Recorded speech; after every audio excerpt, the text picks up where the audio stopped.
Hello, everyone. Beautiful women. It's Women's History Month. Okay, so today I have the honor of, I need to introduce myself first. I'm Tasha Charles. I'm a transfer junior. My major is social work, and I'm double minoring in peace and justice and women and gender studies. Today I have the honor of introducing Mr. Leroy Bean, formerly higher conscious born and raised in Dayton, Ohio, who takes his artistry to a new level with his second chapbook, The Love and Theory of Womanology. He is an activist in the Dayton art community and aspires to be a part of the new wave of change that is coming in the physical world and within the minds of humans.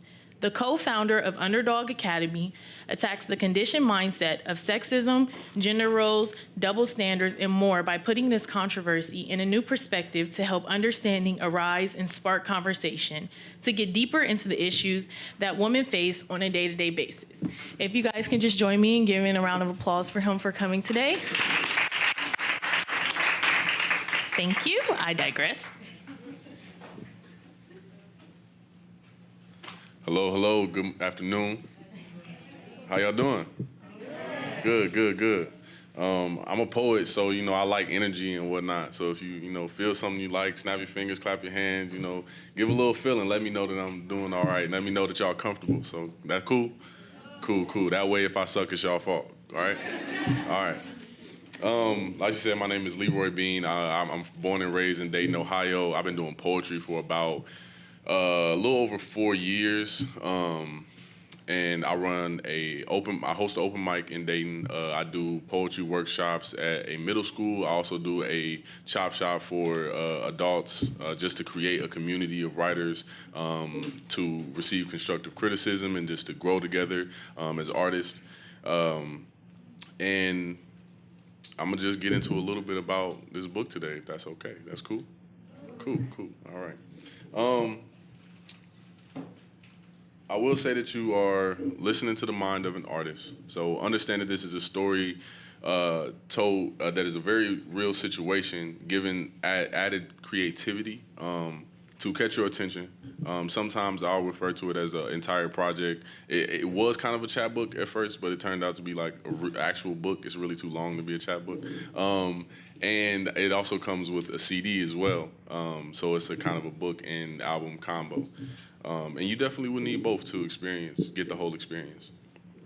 The Love and Theory of Womanology is a shift in the perspective of reality to create a better understanding for how women are viewed and treated, using comparisons to religion, science, and everyday phrases and situations that we are already familiar with.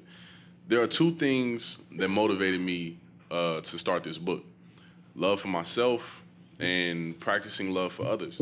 Being in a long-lasting, healthy relationship for pretty much the first time in my life, it compelled me to break down what we are taught about relationships and how those teachings differ between men and women. I analyzed our differences in the definition of love and what that means, what that is, what love is, real love, and not, the kind of attachment or romance that we kind of fantasize about. I feel like that this is an important process in the growth of a man, not to be a man, but to be a good human being. At some point, we must put down the ego and listen to what women have to say and allow them to feel valid in their perspective. During the creation of this idea, I heard somebody say that straight black men are the white people of black people. To an extent, I would have to agree. Of course, it's not all men, just like it's not all white people, but how many of those people who are supposedly not the problem are doing something to stop this perpetuating cycle? After looking a little closer at life, I realized that every system of control is replicated in the lower areas of society's arbitrary food chain. Racism in America, cultivating colorism in the communities of people of color, classism, creating a hierarchy for who is the richest among the poor, and also sexism, which is the same as a system or on a social level, but when it is paired with one or more of the other control systems, the pressure on the receiving end is massive. For instance, racism on top of colorism, on top of classism, on top of sexism, and that it isn't even the full spectrum.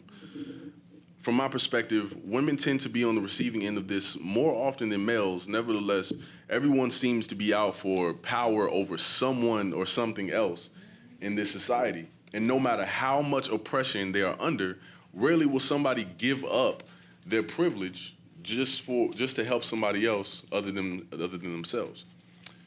I didn't want to just be one person in the world, one better person in the world. I wanted to use my pedestal of male privilege to spread a message to other men that will listen. As a black man, I have a free ticket to the experience of racism and oppression. I know how it feels to be excluded just for being a skin color I did not choose, or how it feels to work harder to prove them wrong because to white people, my skin leaks whispers of my inadequacy, or how it feels to walk within the perimeter of another man in fear for my life. I transferred these experiences to understand not only women's experience with sexism in general, but with me as a man as well. Women excluded for just being a woman, women forced to work harder just to prove that she can do what men do and be beautiful. Women scared that her body will get her hurt or killed walking down the street by an entitled man that has no self-control. Representation matters, which is why men need to see other positive men supporting and treating women with love and respect. And representation is the sparking idea for this project. It's really powerful to know that someone like me, like yourself, from your perspective, has power, which is why Barack Obama being president was so powerful for the black community, even if they couldn't name one thing that he did besides Obamacare. they still knew that a black man was in a position of power that we had never seen before. Same reason why Michelle Obama was such a role model as well. So what if we gave women someone even more powerful to look up to than that? Like God. One of the first most powerful beings we are introduced to. What if God were portrayed as a woman? I didn't see why she couldn't be. In my mind, woman began to fit the narrative of God more than man ever did. I started with the story of Genesis, the story of creation, the creation of life and everything that supports it. And creation is best understood when a woman creates a child.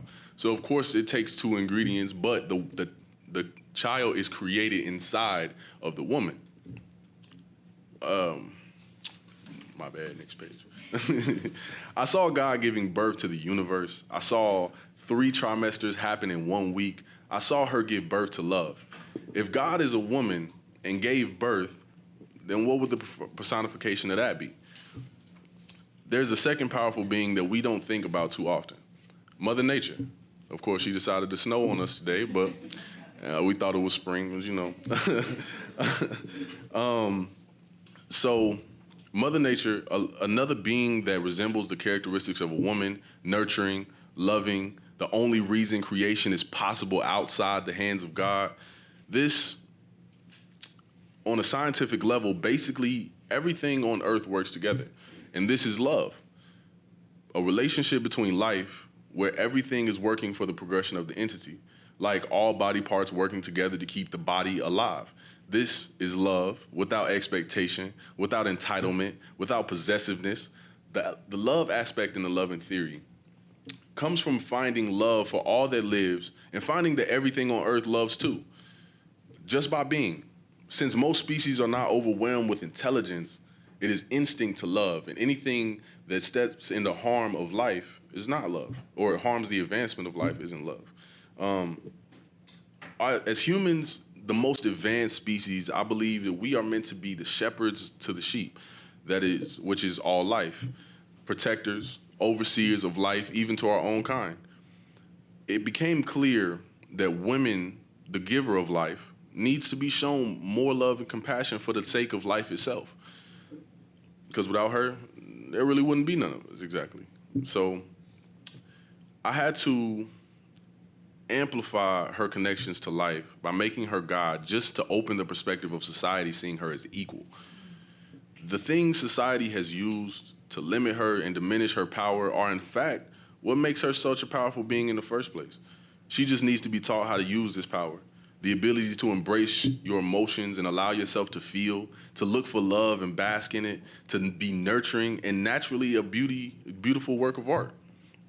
Now, we're getting into this poem in the book called Eve's Story, the representation of all women unified as one. I was disturbed that Eve's perspective was barely given light in the book of Genesis. A woman was blamed for the suffering of humanity, a woman who was persuaded by one of God's creatures before she bit the fruit that would give her knowledge of good and evil. Being the loving companion she was, she fed the fruit to Adam. Eve was made to be Adam's perfect match, and in carrying out that purpose, she was punished for her good intent. This is the story of our women as well. The woman in human form, the daughter in the Holy Trinity, as in the mother, the daughter, and the holy love, being God, Eve, and Mother Nature.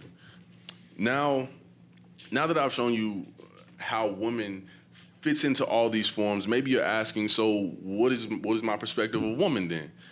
Well, I know some people may have been thrown off by a man coming to speak on the behalf of women. So let me tell you about what I went through to cover as much of this topic as possible.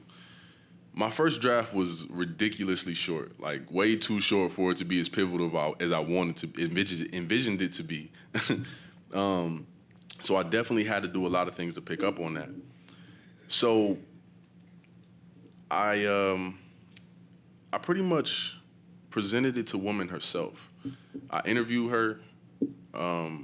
She allowed me to walk through her mind, share her consciousness, shed my masculinity to learn that we are one and the same. But as a man, I have been too self-centered to know or even worry about the pain and neglect that she feels. She let me know that I have been playing defense so long that I didn't realize she was not against me and never was. And that she only wants the same thing I want. But I've been acting as if there's not enough to go around. So she told me, let the world know about me. Tell them about all I have to offer, the mind, body, and spirit. Tell them don't lust over me, just love me, to appreciate my being genuinely, not for something to gain. Tell them I am a life equal to theirs, and no life is above another. Show them how ridiculous and fragile they are being because of the fear of letting me be me or feeling as if they own me. Now, I would like to go into the poem from the book Woman Is, which is a pantoum. You all have is a couple copies on the tables. Like I said, the title is Woman Is. If there's not enough, also you can look in the book. This poem is a pantoum, the only type of poetry structure that I felt was worthy of accurately describing what woman is in a single poem. In a pantoum, there are 4-line stanzas. Every second and fourth line in each stanza is repeated as the first and third line in the next. So please stay woke, because it will get a little complex. Woman is. As a man, I would like to admit, woman is one of the most beautiful things on her green earth, which she gave birth to. Woman is one of the most beautiful things, almost more beautiful than life itself, which she gave birth to. Woman is beautiful consciousness, almost more beautiful than life itself. Consciousness gives a beautiful vessel life. Consciousness gives a beautiful vessel life. Woman is beautiful consciousness. Woman is more than vessel, than form. Consciousness gives a beautiful vessel life. All vessels are beautiful, but this is more than attraction. Woman is more than vessel, than form. Woman nature is omnipresent love for all living things. All vessels are beautiful, but this is more than attraction. Law of attraction, her beauty resembles the universe. Woman nature is omnipresent love for all living things. Woman resembles God. In peace. Snap, it's cool. This poem is a basic recap for the beginning of the book, the connection between woman, God, love, and beauty, and their connections to life, consciousness, and the universe. After making these connections in the book and showing our women in a new light, I began to go deeper into the way we treat this divine being to cultivate reflection and cognitive dissonance. I want to specifically talk about a poem in the book called Equal Standards. Of course, it plays on the concept of double standards. Lauryn Hill's song I'll Get Out from her MTV Unplugged album, great album by the way, if you haven't heard it, definitely go check it out. It was a huge inspiration for this poem and for this project overall. She talks about the conditions that have been created to limit humanity mentally. With double standards, we severely corrupt the mind. We over-sexualize, over-fantasize women so much, and when the fantasy happens, we act so appalled. Whether it's how they dress or their sexual freedom, these conditions and more limit expression and creativity. It creates insecurity due to lack of acceptance, which is lack of love, because love accepts and serves no matter the condition. We all yearn for embrace and acceptance, and yet, instead of accepting everyone for who they are and letting them be free, we have created an illusory area to fit in and to earn acceptance. We call this normal. It is this idea that creates anxiety and suffering when trying to keep up with it. This leads to self-hate and dependence. America has tarnished a lot of self-images in its day, but how toxic do you have to be to make beauty incapable of recognizing itself?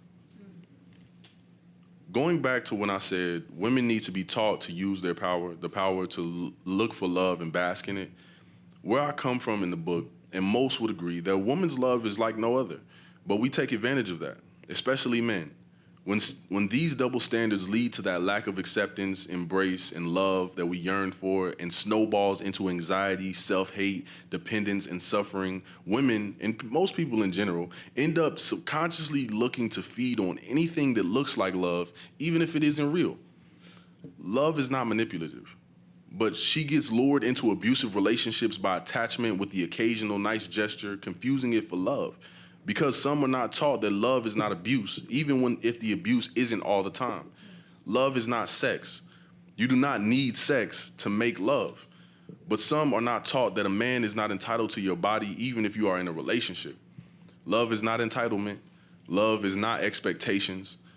Woman knows how to love but often forgets the love she deserves because she was conditioned to accept a very washed up version in return. We fill up on women's love and leave her with scraps and empty dishes without making sure she has eaten, and then wonder why she is hangry and low on positive energy. Does everybody know the quote, "Hell hath no fury like a woman scorned"? So now does everybody know the line that goes with that? Most people don't, because I remember like thinking about this during the writing process of this book, and I found it funny that hell was being compared to a woman, just another point to tear down the beautiful image of her. I figured that there must be another thing I can flip in favor of women to prove my point. I found that the full quote from the play The Mourning Bride by William Congreve in 1697 was, "Heaven hath no rage like love to hatred turned, nor a hell of fury like a woman scorned." So that's the full quote. I thought, like, wow, this is something completely different. Like, now we talking about heaven and hell, love and hate, and how they all relate to women. It was a perfect concept for the book. If we are talking about heaven and hell, then we must be talking about God and the devil. In this case, God is a woman, and Lucifer, or Lucy, was one of the most beautiful angels gone bad. And a woman is one of the most beautiful beings, even when she is corrupted by anger. Then we have love and hate, and I'm sure you can already guess how those relate to it. Now, the problem is that this version of these dualities was created by mankind. I'm sure everyone has heard there's a thin line between love and hate, right? But why? If there shouldn't really be a thin line between the two if love is such a powerful thing. If you claim to have a real grasp on what love is as a person who makes conscious decisions and is gifted with free will, then there should be no room for hate if you speak love's name. People like to give the excuse that love is hard, using the flawed human card as a crutch. In reality, you just don't want to make the conscious decision to love and leave the illusions we call conditions behind. Continuing to love from the perspective of romance and entitlement and expectations, of course hate is not too far away. Because as soon as your expectations of what love is supposed to do are not met, feelings get hurt. The ego is hurt, and the ego cannot exist with love. The way we are conditioned to operate as men is bound to scorn a woman, turning God into devils, turning love into hate, the same hate that we see women have for men. But in reality, it is only hate for the misogyny that resides in men, yet we label her crazy, insecure, say she tripping, when we gave her a reason to feel that way in the first place. This is a cycle that has gone on long enough. It is time to start holding ourselves accountable and the people we say we love. As an artist and as a poet, it is my responsibility to use my voice to educate and speak life. And as a person who claims to understand the ways of love, it is my responsibility to act when something is threatening the lives that I love, and to make sure that I approach the situation with love as well, to make sure hate has no room to prosper. Without creating this book, I would not be living up to who I claim to be. What I want you to walk away with today is love all people, all life, like it is God. Love life like God loves you. Love like you want to be loved, and love yourself the way God loves you. See the beauty in all things. Do not confuse it for the beauty you lust for or romanticize or sexualize. See beauty for its complexity, its art, and its uniqueness. No longer let gender be a divide. See men and women as one and the same. You don't belong to a color or a clothing section or a bathroom or a hairstyle or a body type or a sport or a hobby. Nothing we create on earth can define or contain you as a whole. Be free. Do not get in the way of the freedom of others. Instead, help them maintain that freedom and happiness. We all love selfishly, and we always end up feeling unsatisfied. But if we all love selflessly, there will be endless showers of love for all that lives. Before I wrap up what I have to say, I have a one last poem to do, which is also on the tables. It's called The Love in Theory. Like I said, the book is available on Amazon as well as the CD. I'm going to do this piece over the actual audio from the CD, so you kind of get a listen of what it sounds like. And other than that, please, we all gonna do a Q&A, but don't feel afraid to come talk to me and converse with me. Let me know your thoughts and things like that. This book wasn't the end. This book is just a step in the journey of me being a better person, of me being open to people other than myself and what I go through. So let's definitely build in fellowship. I appreciate all you guys for coming out. Please give you a round of applause for yourselves for coming out today. Thank you. And I'm gonna do this poem. If you want to follow along, feel free. Oh, it decided to mess up on me like as soon as I'm about to play it.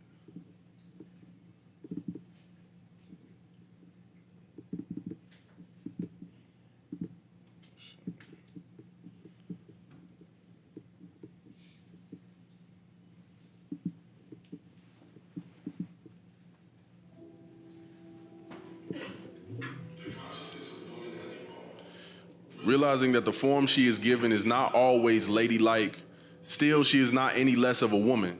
Society invented feminine identity and forced their opinions upon people, placing them in gender roles, applying power to a form that we don't have the free will to choose.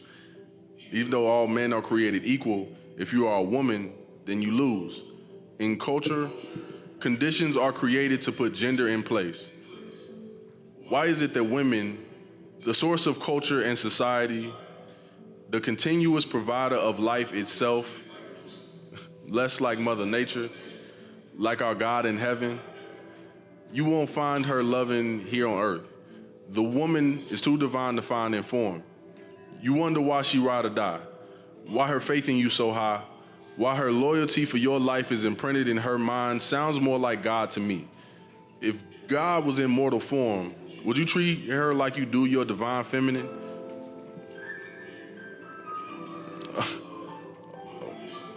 Okay.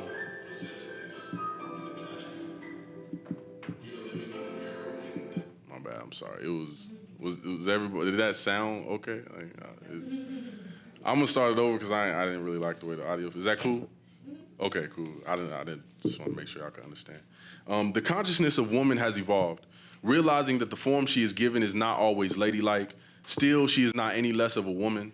Society invented feminine identity and forced their opinions upon people, placing them in gender roles, applying power to a form we don't have the free will to choose. Even though all men are created equal, if you are a woman, then you lose. In culture, conditions are created to put gender in place. Why is it that women, the source of culture and society, the continuous provider of life, gets treated like Lucy, less like Mother Nature, like our God in heaven? You won't find her loving here on earth. The woman is too divine to find in form. You wonder why she ride or die, why her faith in you so high, why her loyalty for your life is imprinted in her mind. Sounds more like God to me. If God was in mortal form, would you treat her like you do your divine feminine? When will you really learn how to love unconditionally, without possessiveness and detachment? We are living in the era when the choices that make you happy and give you a sense of knowing what it means to say the word me can result in the loss of love, loyalty, and compassion. I'm asking, don't you think it's a bit egotistic to be condescending to women, let alone anyone, just because you don't agree? Stop putting standards on something all life is worthy of. Love, compassion for another vessel life lives through. No matter how lifeless they seem, that just means they need it most. Love her like God loves you. Love life like life loves you. With every breath you take. Thank you.